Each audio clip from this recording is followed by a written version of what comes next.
All right, ladies and gentlemen, Bonnie McEwing McNamara is my guest today for Robby's World, episode 16. Boom. Hey. AKA Bonnie's mom, Bobby's mom. Sorry.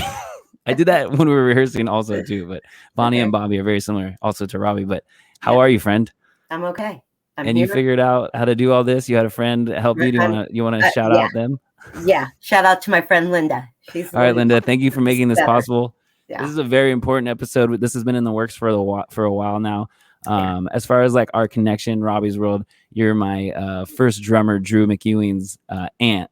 So we've been connected for a long time. Proudly his aunt, yes. Proudly, yes. I would be proud too. And so you've probably watched us kind of grow up and do our thing, and then now we connect at different events like civically engaged groups. The Pacific Prevention Partnership did a summit, and you were able to share your son's story. So I wanted to bring that to light, and a lot of people in my generation, not in my generation, above and below, need to hear the story. So I definitely want to give you the platform for that. And then also, there's a lot going on in this world. There's a fentanyl epidemic, as you put it. So we're definitely going to talk about that. And then first but foremost, I think that's how you say it. I want to make sure people watching right now get this event that you guys are throwing. And so if Martin can cue up that flyer, and then Bonnie, you can tell me a little bit about what's going on, and then we'll get into Bobby's story and what we can do to try to save some more lives out here. So here is Charles Trexler and myself are hosting a motorcycle run, August 28th, Saturday morning, meeting at Red Java's house in the city, ending at the Moose in Pacifica with a barbecue and a live band. And we're just trying our best to show people, or to let people know, and to make them aware of just what is going on and how bad it really is. I just feel like they're not telling you enough. And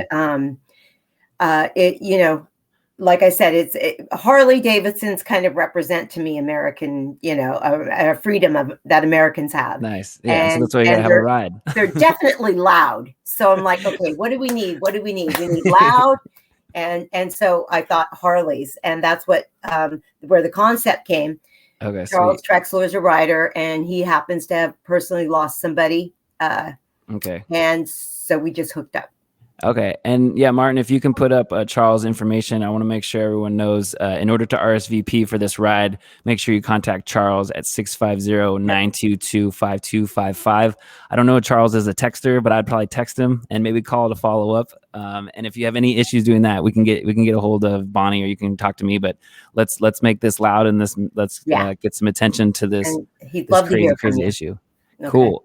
Yeah. Okay. So I wish we had more time. I'm already saying that because I just know how special it's going to be. But if you can, just give us a little bit of background of who you are, what you are, why you are, how you are, and tie it into your son Bobby's story. And act like I don't know anything, because I want to make sure the people listening to me will watch. Well, not everything, but you know what I mean. Like, what do you usually say or do? So first of all, I'm a mom.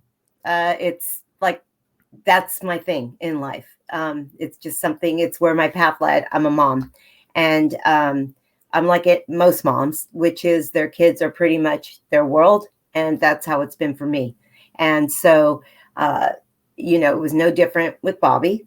And, Bobby was a Pacifica boy, went to Terra Nova. He knew Pacifica, and Pacifica knew Bobby.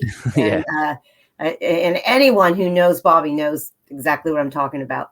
So, I went through Pacifica with the Little League, and, Bobby was playing Little League. Bobby and Ivan and Brandon, they were all the Pacifica kids were having a great time. And so were we, team mom and coaching and all that. And so Bobby grew up doing all those fun things.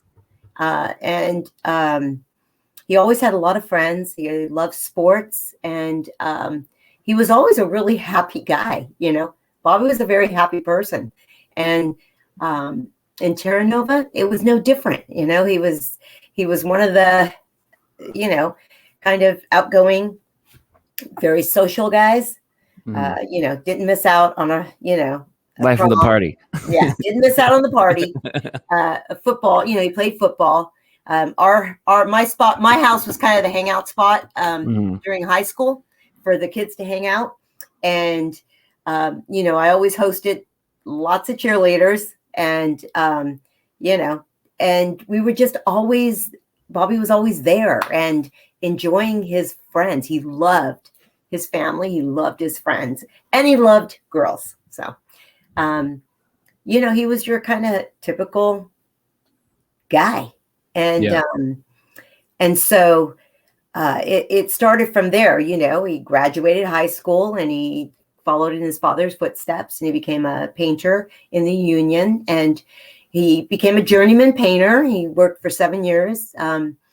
And after that, there was, it's kind of when the economy took a, was it like 2008, 2009? Yeah, 2008, 2009. Yeah, so I talk about that recession a lot. It's not so great. Yeah, and they got a little precarious then, and for Bobby as well as everyone. Yeah, extra stress, extra pressure. A lot. And so one thing to another, rather to get in details, I'll just say that he really, his drug addiction came late in his late 20s, while he partied in high school, but he really was just kind of like a beer drinker on the weekends with his buddies kind of guy. Like his one friend Jamie says, he was always a Budweiser kind of guy. Yeah, and he never expected it, to get any harder than that. Like no one ever expected to get harder.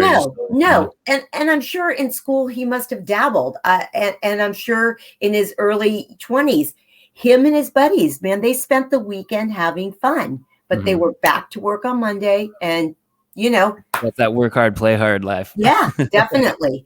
And we would always hear his stories come Saturday morning or Sunday afternoon. We'd hear his ventures about the whole weekend. And so all that he did and kept us entertained for sure. Nice. But kept me scared a lot. But yeah, and as a parent, you don't really know what to react on. That's what my dad used to tell me. Like when I tell him stories, he always reacted the same because he never wanted to scare me away or not tell him stuff, because I was so close to him. Overreact, underreact, just kind of over or underreact. He's like, "Oh, cool, great," and he's like, "I can't believe you said that 3 years ago." And I'm like, "Oh, well, thanks for trusting me. It worked out." But yeah, well, he did used to say, "Mom, you're like the only mom I know of that would call at 2:30 in the morning and say, 'Are you guys on your way home? You haven't been drinking, have you? Do you want me to come get you?'" There was always the ride available, which I appreciated. That's a good parent. Yeah. So, or an enabling one. I'm not sure. Okay. The debate's out, but I mean, having a close relationship with your kid is priceless. So and we did. Bobby and I were close. We were close up until the day he left this world. So, so then his addiction started in his late 20s, and I started noticing that he was living on his own and with a group of girls. And I just started noticing little by little the change in friends. Like I didn't recognize these people, and I wasn't, it was just different. It started being different. And that's when his addiction started. And his drug of choice at that time was meth. And which is shocking. And it's hard for me to even, I don't say it when I say it. Oh, it was meth. I don't say it's not a happy. I really don't. But that's where it kind of all started. And then he had some trouble with the law. And that was at 30 years old. I mean, 2010, I'm apologize. In 2010 is when he went to Project 90. Not by choice. It was either that or jail. And so Bobby chose that. Yeah. So, choice. And so, I supported him that. I went to the parents' meetings. We, and he did the program. And looking back, because I have his journal, and looking back, I can see when he first got there, he's like, F this. I don't want to be here. Blah, the anger, blah, blah, blah. The denial. Yeah. After about a week, you saw his language start to change. And the next thing you know, he was like saying, you know what? I, want to be clean. And so, of course, that's every addict's parents' dream come true. Yeah. They want to get clean. Okay. So moving forward, and he was clean off and on, but he cleaned up quite a bit. And then in 2013, now I don't know if you want me to, this is like, I didn't know when he was going through this, I didn't know. Okay. I want you to know that I didn't find out everything until after I lost Bobby. Oh, and what he was actually into and what he was doing, how he was feeling and stuff. It was shocking. It was because at that point he had moved back home. Oh, that's right, because he's not home, so you don't see him as much. So when that makes sense. Yeah. That's a good part of the story. Yeah. Well, so and the thing is that, when somebody's smoking pot, you can smell it. Yeah. Okay, so somebody's smoking pot or a cigarette or whatever. Yeah. But meth doesn't have an odor, and it has a chemical odor, they say. Yeah. But you got to be around it a lot, or it's got to be like there, really there, right? Yeah, and I don't think he was free with it because he knew I was like. Yeah, he's not like doing it in the garage before he comes hang out with you, like. No. Yeah. And he lived downstairs. It was like his own little apartment. Mm-hmm. So, I knew things were changing, and I knew, in 2013 is when he met this guy, and I know they call him a doctor, but I don't want to call him a doctor because I really don't feel like he was a doctor. His name was, and I can say it because. Yeah, I can say it. Yeah, this is your story, and there's been some good updates. So. Oh, sorry, I didn't want to talk over you. Do it again. Sorry, take two. It's okay. No, Timothy Mulligan. Was in Daly City, and so he met this guy in 2013, and I have all the medical records. So see, now I know everything. Mm-hmm. At the time, I thought I knew a lot, but I didn't, and so. The first day he went into this guy's office and was telling him his back hurt and exactly what was going on. He walked out of there that day with like a street value of about $5,000 in oxys, fentanyl. He hit a gold mine. Okay. Yeah.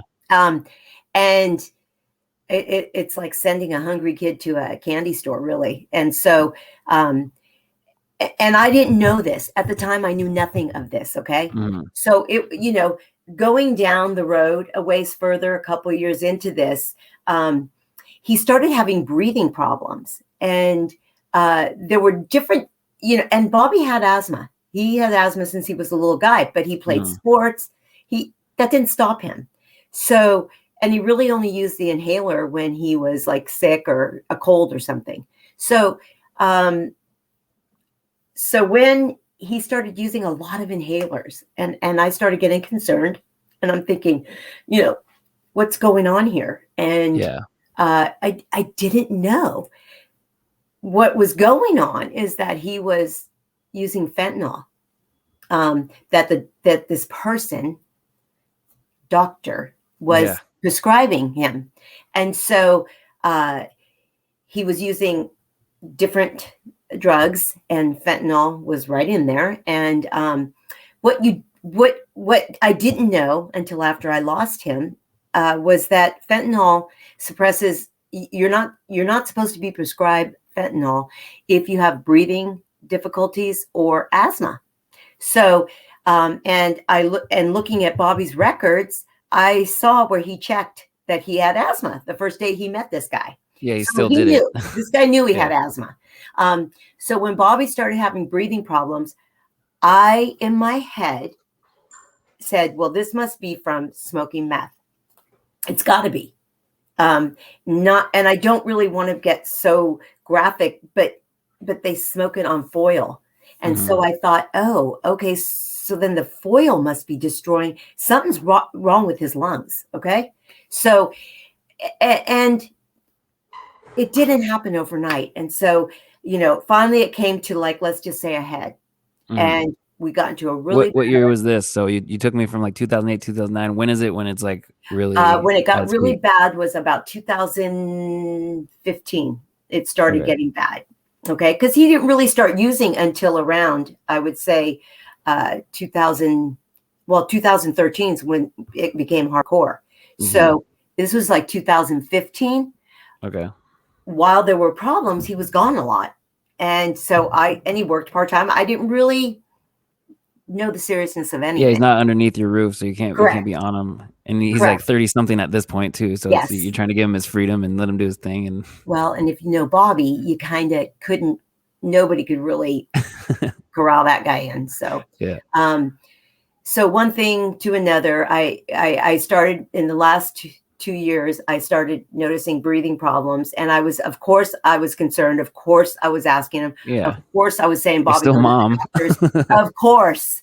And so for anybody out there that says, well, why didn't she? I did. Trust me. You were there. And you don't think to know what you're looking for if you wouldn't expect it. Like, I hear that from a lot of different parents, from a lot of different things. Yes.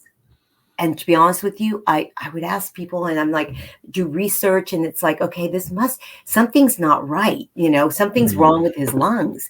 And I was tripping on how bad his lungs were getting. And a couple people came to me and said, Bobby's breathing is getting really bad, Bonnie. I saw him the other day. And so and I noticed that he was going to this doctor. And so I thought, okay, wait, something's not right. So you knew about the doctor, you knew about his health. At this point, he was living in my home, and I knew that he would say, I have a doctor's appointment. Okay, so he moved back in, and then you're like, oh, he has a doctor, that's fine, but you didn't expect it to be this guy. Well, no. And why would you? And the thing is that I'd say, what is this guy prescribing you? And I'd look in the bag, and it was all inhalers, or sometimes it would get so bad that he'd have to be prescribed prednisone, which is a steroid, and that would clear his breathing up like right away. And I'm like, oh, okay. The next thing you know, he's using a nebulizer. And do you know what that is? It's a breathing treatment that they do like in emergency rooms. Okay, that makes sense. When you have a bad asthma attack, and let's say you go to the emergency room, you do this breathing treatment, and it's called a nebulizer, and it opens up your airways, your bronchial airways. But he just has that not at like a hospital. It's like at your house. Yeah. And so that was another red flag. So, of course, he's taking care of himself, right? He is going to make sure that he's taking care of himself, because he doesn't want anybody else, and he doesn't want me getting nosy on it. Exactly.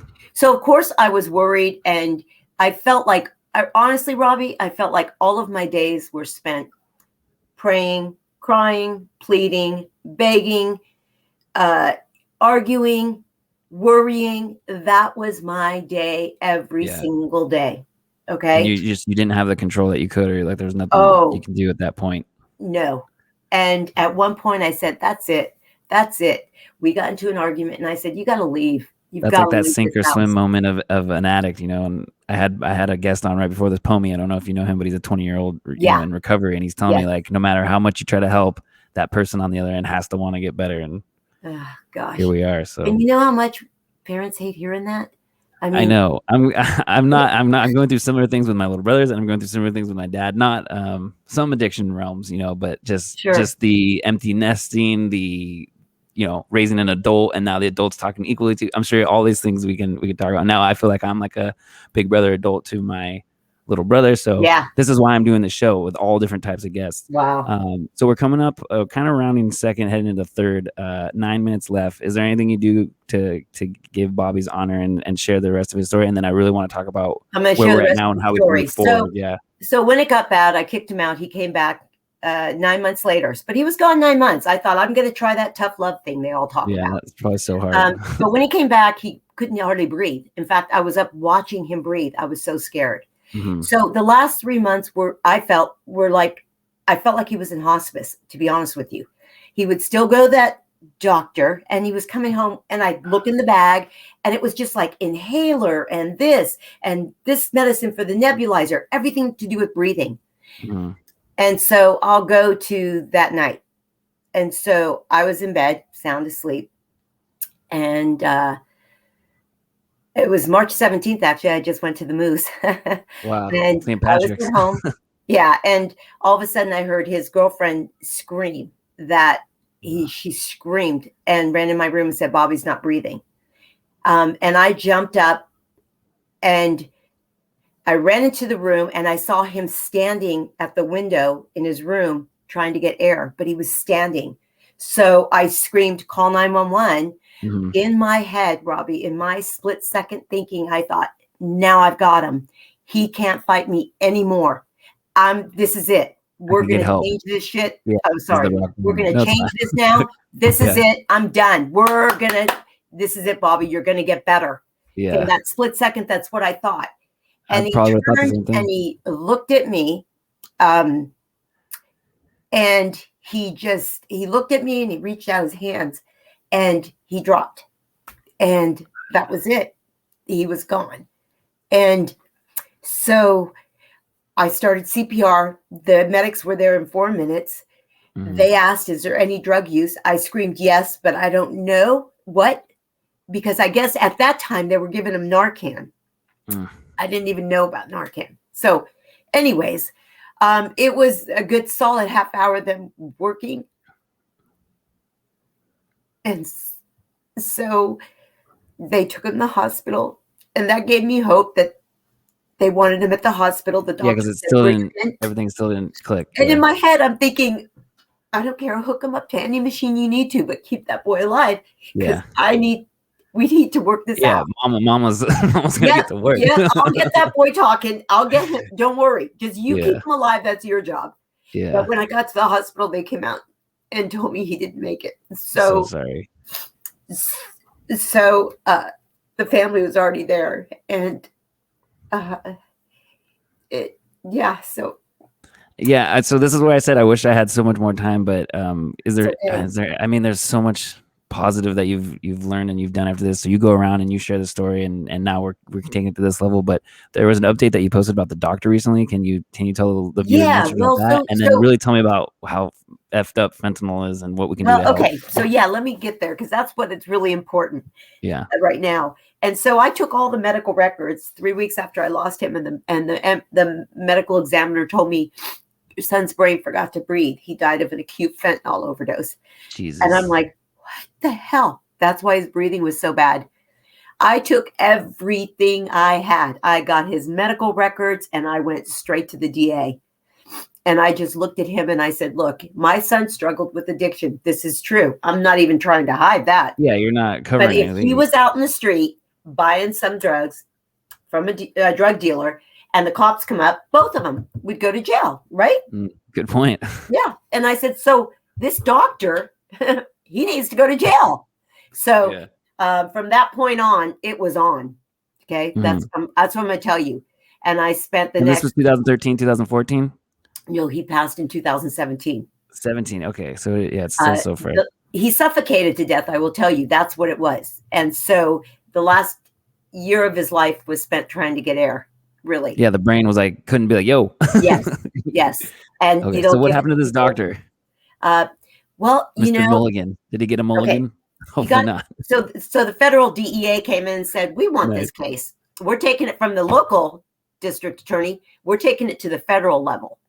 And so because he was a drug dealer is what was happening. Yeah. I mean, when I walked in there that day, you would have just not believed what I saw. It was nobody, standing room only.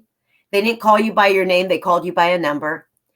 Everybody that sat there was sitting there for 2, 3, and 4 hours to see this guy. Really? So at that point, that's when I went, oh my God, I know what's going on here. So, and that's when I just went straight to the DA. And I told the DA, I said, look, you know what? This guy needs to be stopped. Somebody else is going to die for sure. For sure. And so they indicted him. Federal attorney indicted him on 2 counts, 2 felony counts. And so he was facing 30 years in federal prison. We were going to court and COVID hit. Oh, shit. So, yeah. And this is specifically for Bobby's case, not other people, or were other people only involved? Bobby's case. And the thing is the DA said, we have so much evidence against this guy because of what you gave us. Yeah. It is so. Bobby was, real quick, I'll tell you, Bobby was put in the hospital 3 times. You got about 3 minutes, so just do whatever you got. For acute respiratory failure. And this was at Seton. And the doctor, his office was in Seton. So he knew Bobby was in the hospital 3 times for acute respiratory failure. Before it happened. Wow. So he knew already what the fentanyl was doing. He already knew. And did nothing. So you know what he did? What this guy did? He up and died before. Wait, the doctor? Yeah. Shut the. Yeah. He died February. This past February. Yeah. Well, he What did you post about this? Did I know this? I don't know. He had poor health issues. And oh my God, I'm so sorry. Yeah, so he had COVID had put off the court thing. We had went to court many times via Zoom. Okay, and we were on court. I could see him. He couldn't see me. How old is he? Like, what's the story? 60. No, he had. Let's say he had some. Was born with physical ailments, and his health was deteriorating as he got older, and he was in a wheelchair. And he didn't even write the prescriptions. He had his nurse. Was he even in the sound? Oh, he was there. He just, and the nurse, and actually the nurse came to him and said, I think this is too much. Just sign it. Sign it.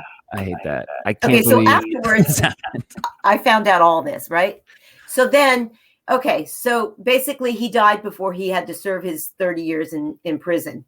But that's okay. He's gone. And the main thing my point is I stopped him, and the federal district attorney stopped him from being able to prescribe about 2 years before he died. Mm-hmm. So we took away his business. His livelihood was drug distribution. Okay. Nice. So once he was no longer allowed to write a prescription until this was resolved. Mm-hmm. So once he couldn't write a prescription, if that's all you do, right? And that's the only reason people are coming to you. Okay. So he wasn't able to prescribe another pill. And as far as I'm concerned, I'm sure that took his bank account way down. Yeah. Good. And, it was never about money for me. It was always about this guy needs to be stopped because others are going to die. And you share a lot of other people's stories, and a lot of parents contact you. So what's going on with fentanyl right now? And so there's so much. There's so much going on. It's about to explode. What's the one word to describe it? It's about to explode. My personal thing is fentanyl is the deal breaker. It is now coming laced in everything that you take. So. Yeah. There's people overdosing in Pacifica all over the country. There's a musician in Power Trip, the band. I don't know if you know who that is, but he died, and it came out that it was an accidental fentanyl overdose. So, Robby, it's thousands. So what do we do? It's 90,000 people last year. What can I do to help? What can people do? Well, what we can do is we need to scare our kids because right now. They're 14, 16, 18, Educate 20. / scare. They're dying from one pill kills. They're getting a Percocet or a Xanax. They buy it off Snapchat. They think they're taking one thing and it comes with fentanyl. Is that what you're saying? And they're dead. There's no ifs, ands, or buts. Fentanyl is the deal breaker. If fentanyl's in something that wasn't prescribed, if fentanyl's in something that is laced, you're going to die. Okay. So I appreciate that. I have to cut you off, unfortunately, but this is so good. We're just going to throw up the websites real quick. RobbysWorld.tv, PacificCoast.tv. Your episode is going to air Sunday at 7 p.m. So we'll send this out. This was amazing. And I just want to thank you so much for your strength and just for sharing your story. Robby. And we can meet up, and I'll be at I won't be on a motorcycle. I got my electric scooter, but maybe we'll meet you at the Moose Lodge. We'll have a drink in Bobby's honor. We'll get Drew you can go to the Moose Lodge. We'll get the backseat driver reunion. All right. This is the intro, but we're going to go to the outro because Martin is on top of this. But Bonnie, thank you so much. Thank you. We'll get rid of the Pacific Coast TV banner if possible. Martin, if you can, take that down. Right on. Either way, this was awesome. Bonnie, thank you so much. We will be in touch again soon. Thank you for having me, Robby. And thank you for supporting Breakers. I'll see you Sunday. We'll spread the word.